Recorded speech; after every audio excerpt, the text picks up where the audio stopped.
chère famille Lacombe. C'est avec beaucoup de fierté que nous baptisons aujourd'hui cette école René Lacombe. Ce projet est plus qu'un hommage, c'est un acte militant. René Lacombe a porté l'honneur et la dignité des hommes partout, y compris en politique.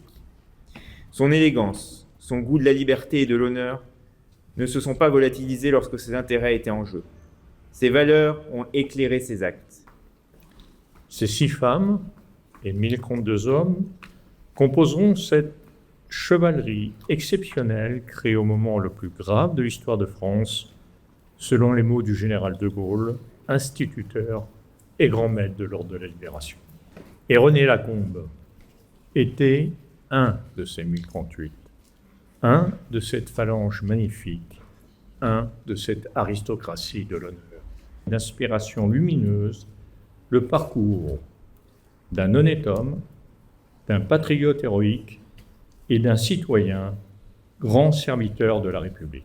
Le résistant libre était un parlementaire libre, c'est-à-dire un homme qui n'était pas inféodé au parti, mais d'abord qui obéissait à sa conscience. Libre, car évadé par 2 fois. La première fois par un train de rapatriés, la seconde fois par le train de la mort qui l'emmène au camp de concentration de Neuengamme.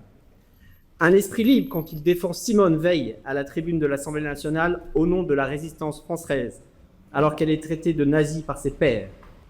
Amour de son pays dont il connaît chaque électeur, tout en recevant chez lui dans sa propriété de la Missonnière, Michel Debré, Jacques Chaban-Delmas ou Lord Mountbatten, l'amiral mythique de la flotte anglaise, pour parler de résistance et de politique.